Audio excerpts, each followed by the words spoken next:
Elina ने cabin के दरवाजे पर नॉक किया। यस, कम इन। मिस्टर रानावत ने बिना देखे ही एलिना को अंदर आने के लिए कहा। वह अपना लैपटॉप खोले हुए अपना काम कर रहा था। साथ में उसकी एक निगाह दूसरे लैपटॉप पर चल रहे उसके ऑफिस की सीसीटीवी फुटेज पर भी था, जो कि उसे पूरे ऑफिस में हो रहे उसके सारे एम्प्लॉइज की गतिविधियां बता रही थी। इसी बीच रहकर वह सामने लगी हुई एलईडी स्क्रीन पर भी नजर डाल लेता था, जहां उसकी कंपनी के शेयर की मार्केट वैल्यू दिखाई जा रही थी। साथ में हर एक कंपनी के साथ उसके कंपैरिजन भी चल रहे थे। एलिना कॉफी का मग उनकी टेबल पर रखकर वहीं सामने खड़ी हो गई। मिस्टर रानावत उंगलियां तेजी से लैपटॉप पर चल रही थी और आंखें एक साथ तीन तीन जगहों पर नजर रखे हुए थे। रणविजय ने अपना काम करते हुए ही कॉफी का मग उठाया और होठों से लगा लिया। एलिना चुपचाप खड़ी थी। पहला घूंट पीने के बाद मिस्टर रानावत ने एलिना की तरफ देखा। रणविजय की आंखों में कुछ ऐसा था, एलिना कांप गई। शिवम सर आपसे मिलने आए हैं। एलिना घबराती हुई बोली। आदित्य हो या शिवम, ऑफिस में कोई उन्हें नहीं रोकेगा। ये बात कितनी बार बतानी पड़ेगी मिस एलिना? रणविजय ने कॉफी का मग टेबल पर रखते हुए एलिना से कड़े शब्दों में पूछा। ओके सर, भेजती हूँ। मैंने कहा था उन्हें आने के लिए, पर उन्होंने ही आपसे परमिशन लेने को कहा। एलिना सर पर पैर रख करके बाहर भागी। तुम मुझे मरवा दोगे क्या? मैं तुम्हें इस ऑफिस में अच्छी नहीं लगती। एलिना ने बाहर निकलकर धीरे से शिवम से पूछा। कहा था ना तुम्हें कि साथ चलो, पर तुम तो अब खड़े होकर मेरा मुंह क्यों देख रहे हो? जल्दी जाओ, वरना सर मुझ पर फिर चिल्लाएंगे। फायर, एलिना ने उंगली से इशारा करते हुए बताया। एलिना की इस हरकत और डर पर शिवम खुलकर मुस्कुरा दिया। डोंट वरी, मेरे होते तुम्हें कुछ नहीं होगा। तुम अपनी ड्यूटी करो। अगले ही पल दरवाजे पर शिवम था। पूछने की जरूरत नहीं है, चुपचाप अंदर चले आओ। रणविजय रानावत का दमदार ऑर्डर सुनकर शिवम हल्के से मुस्कुराता हुआ केबिन में आकर खड़ा हो गया। अब क्या बैठने के लिए भी पूछोगे, या फिर मुझे कहना पड़ेगा? रणविजय ने शिवम की तरफ देखते हुए पूछा। नो चाचू, इट्स ओके। शिवम सामने वाली चेयर पर चुपचाप बैठ गया। चलो, तुमने चाचू तो कहा, वरना मुझे तो लगा था कि कहीं तुम भी सर बुलाना शुरू ना कर दो। वैसे ये सर सुनते सुनते सच में सर में दर्द होना शुरू हो गया है मेरे। रणविजय ने बहुत गौर से शिवम की आंखों में देखते हुए कहा। शिवम के आधे शब्द मुंह में और आधे गले में अटके थे। रणविजय की दमदार पर्सनैलिटी के आगे शिवम के होठों से भी आवाज बहुत मुश्किल से निकल रही थी।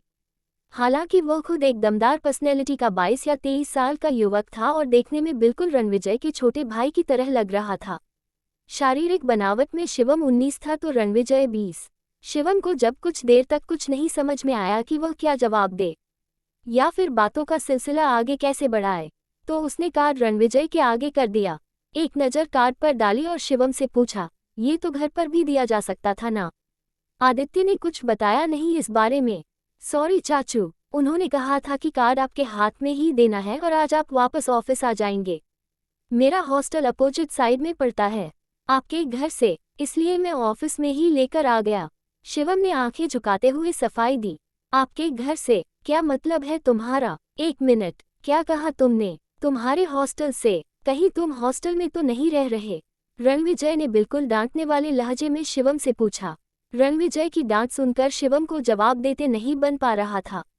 माना कि मैं उस वक्त यहाँ नहीं था जब तुम यहाँ रहने के लिए आए थे, लेकिन घर को उठाकर मैं अपने साथ लेकर टूर पर नहीं गया था। वह यहीं पर था। ऑफिस में भी मैंने सबसे कह रखा था और घर पर भी। तुमको घर जाना चाहिए था। रणविजय ने गुस्से में अपना बोलना शुरू ही रखा। वही शिवम के मुंह से तो आवाज ही नहीं निकल पा रही थी। पहले तो चाचू के पास आने को सुनकर ही खुश था, लेकिन जब उसने चाचू का ये बदला हुआ रूप केवल आसपास के लोगों से सुना, तो बिना बताए ही हॉस्टल में शिफ्ट हो गया। और अब शिवम के पास भागने का कोई रास्ता नहीं था। ना चाहते हुए भी उसे अब रणविजय के घर पर शिफ्ट होना ही पड़ेगा। हे भगवान, डैड के जेल से ज्यादा बड़ी ना हो चाचू का घर। शिवम ने बेबसी में अपनी आंखें बंद कर ली। रणविजय ने इंटरकॉम प्रेस किया। सामने एलिना खड़ी थी। रणविजय एलिना से शिवम को गाड़ी की चाबी देने के लिए कहा। सारा सामान लेकर शाम तक सीधे घर पर मिलो। रणविजय का नया ऑर्डर था शिवम के लिए। थैंक यू चाचू। गाड़ी की चाबी देखकर शिवम ने एक जबरदस्त फ्लाइंग किस एलिना की तरफ उछालते हुए रणविजय से कहा। शिवम की ये हरकत रणविजय की आंखों से छुपी हुई नहीं रही। शिवम, रणविजय की धीर गंभीर आवाज केबिन में सुनाई पड़ी। आई लव यू चाचू। शिवम मुस्कुराते हुए चाबी को गोल गोल उंगलियों पर घुमाते हुए बाहर निकल गया। जाते जाते उसने अपनी एक आंख एलिना के सामने दबा दी, जिसको देखकर एलिना भी मुस्कुरा उठी। वह ऐसा ही इंसान था हरफन मौला। मिस एलिना, सत्यम ग्रुप को हैंड ओवर करने वाले सारे पेपर रेडी हो गए हैं? रणविजय ने गुस्से में एलिना से पूछा। यस सर, थोड़ा सा काम बाकी है, अभी पूरा करके लेकर आती हूँ। एलिना घबराती हुई बोली, मैं आपको काम करने के पैसे देता हूँ, फ्लर्ट करने के नहीं। और सुनिए, शिवम की हरकतों को ज्यादा नोटिस करने की जरूरत नहीं है, बच्चा है वह। रणविजय ने एक एक शब्द चबाकर एलिना से कहा। एलिना चुपचाप सर झुकाकर केबिन से बाहर निकल गई। रणविजय ने एक नज़र शिवम के दिए हुए कार्ड पर डाली। उस पर from the best group of industries लिखा था। रणविजय ने दूसरी नज़र अपने लैपटॉप पर डाली, जहां पर उसके शेयर के मार्केट वैल्यू दिख रहे थे। फिर उसने सामने लगी हुई एलईडी स्क्रीन पर एक नज़र डाली। जल्दी से उसकी हाथों की उंगलियां लैपटॉप पर सर्च करने लगी। मार्केट में तो उनकी कंपनी के शेयर ने आग ही लगा दी थी।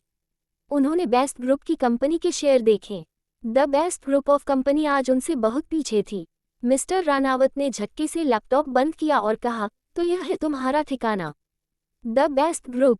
पर कल तक था, कल नहीं रहेगा, क्योंकि कल सुबह तक तो इस कंपनी का नामोनिशान ही बाकी नहीं रहेगा।